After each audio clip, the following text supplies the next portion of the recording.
88.7 FM. You can only get timely, credible, and reliable news on your shining Supreme station. Diamond 88.7 FM, Ilorin.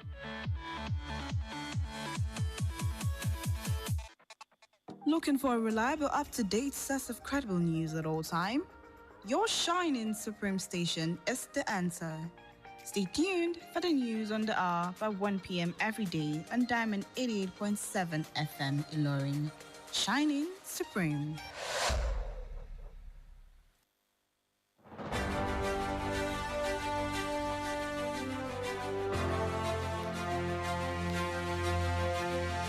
From the news desk of Diamond 88.7 FM Ilorin, this is News on the Hour.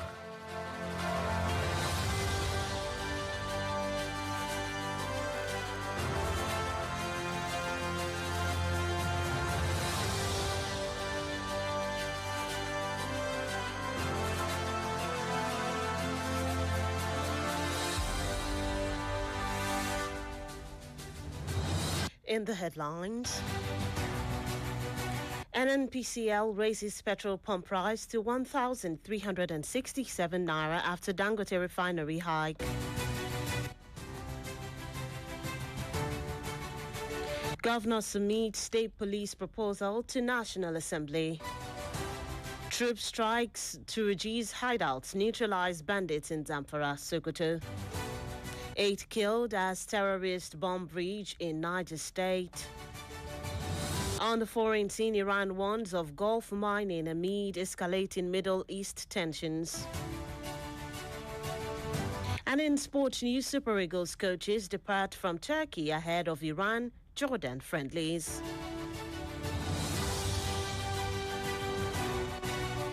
Good afternoon and thank you for staying with us on Diamond 88.7 FM Ilorin. This is the news on the hour. I am Bisola. Oduwole Sulieman. We'll bring you details of the news after this break. Please stay with us. We often think that mental health breakdowns sound like this. I'm emotionally stressed. I'm emotionally downcast. I am so confused of all about life. But in reality, they can sound like this. Don't make assumptions that people are okay just because they laugh and they smile. Everyone is going through something. Check on your friends and be kind to everyone else. This message is reaching you from Diamond 88.7 FM Ilorin.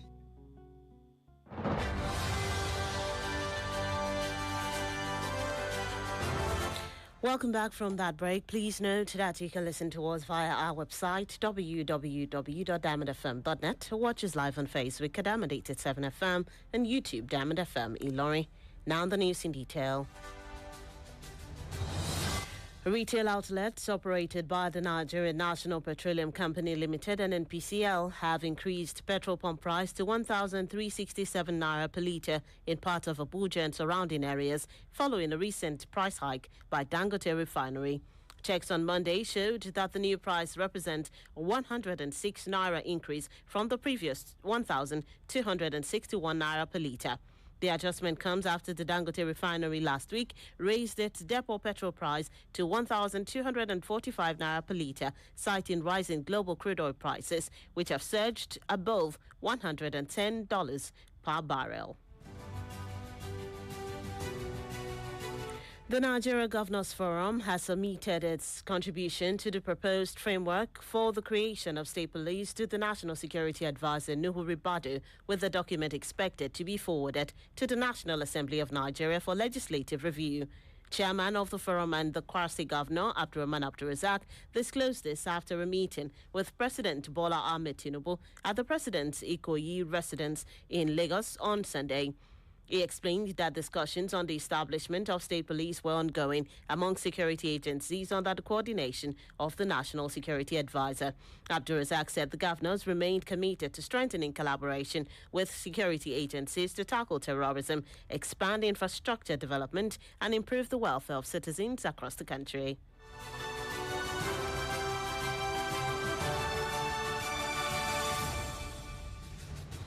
A faction of the People's Democratic Party, PDP, aligned with the Minister of the Federal Capital Territory, Nyesom Wike, has denied claims that he plans to support President Bola Ahmed Tinubu in the 2027 general elections.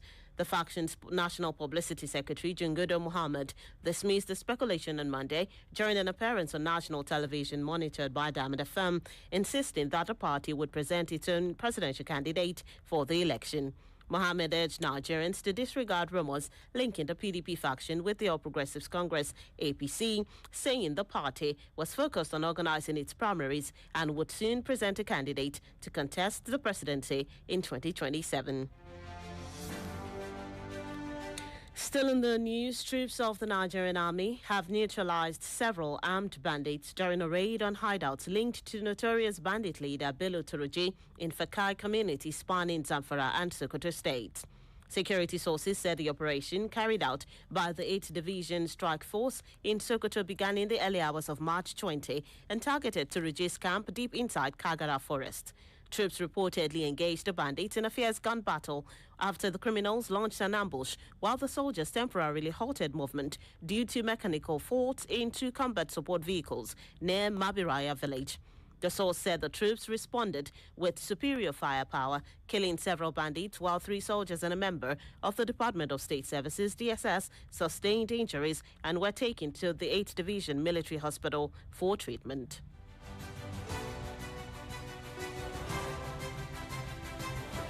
And in Kano State, the Kano State government has dismissed reports claiming that Governor Abbar Kabir Yusuf snubbed the Emir of Kano, Mohammed Sanusi II, during the Awan Nasarawa procession at the government house in Kano.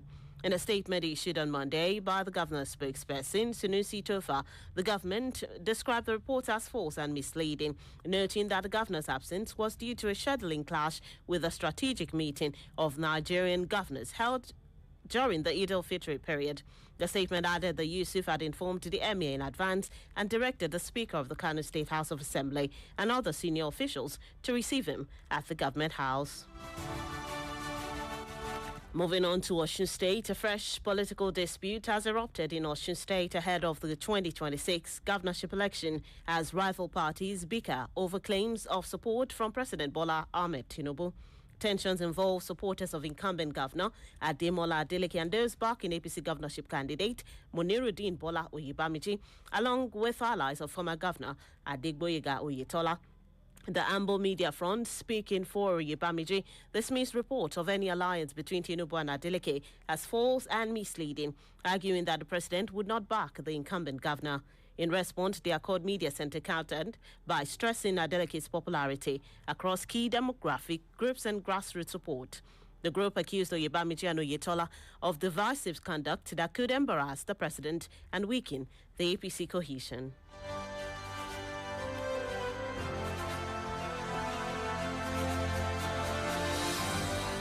And lastly, on the local scene, 8 people lost their lives on Monday after their vehicle hit an improvised explosive device IED planted by suspected terrorists along Niger State. The attack occurred on Luma Road in Bogu local government area, where a bridge connecting Luma, Babana, Aguara communities was destroyed, disrupting travel and access to Babana Monday market. According to reports, the vehicle traveling between Nuku and Woro struck the IED, killing all 7 passengers and the driver.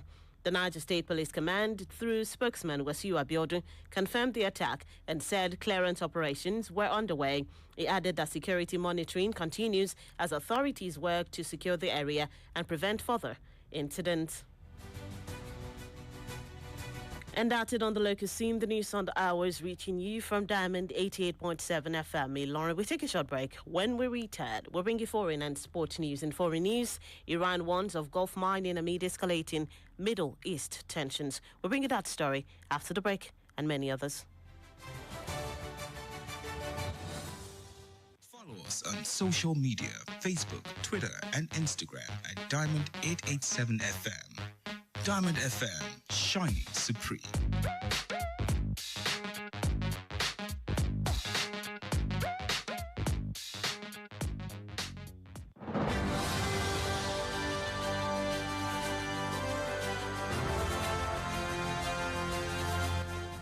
Welcome back from that break. You're still tuned in and listening to the news on the hour, reaching you from Diamond 88.7 FM. Laurie.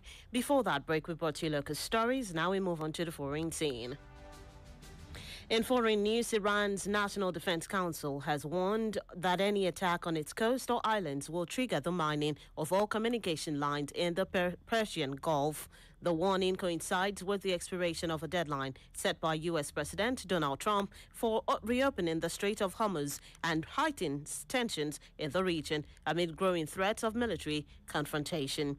Meanwhile, Israeli forces destroyed the Gashemiya Bridge on Litani River in Lebanon, a key crossing in southern Lebanon, an action described by President Joseph Aoun as a prelude to ground invasion.